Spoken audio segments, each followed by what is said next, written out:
at 6 Coach a.m. Holloway and I made a So it's this year. Thank you. Coach Holloway made it's better than I was fearing. So, but at the same time, it's implement some of that stuff and just continue to get of course after a couple of laps I didn't feel extremely good, but so I could have been, you know, easier on myself and probably just play back and just try to win. But that's not my way of racing. I read an article, I think the Norwegian translation was correct, saying that you wanted the world record for every distance from 1,500 meters to the marathon. Is that right? Take a little bit of rest. Which of those records do you think is the hardest? And go through and finish out strong. Yeah, it's about right. I think definitely me just fixing up a couple things. that's just a question of definition. For you, which do you think is would be the most difficult to race? For me, definitely the faster the pace is, the harder it is, because I'm more aerobic based, obviously.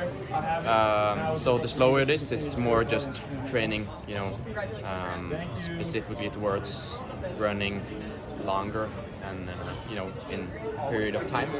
But that's, I'm not gonna say it's easy, but it's, you know, it's just about practice. You could say the same thing about speed and, you know, running relaxed at 55 laps, but it's, I would say that's definitely the hardest part. Does that include the steeplechase? Is that on your goal? To break that? Yeah.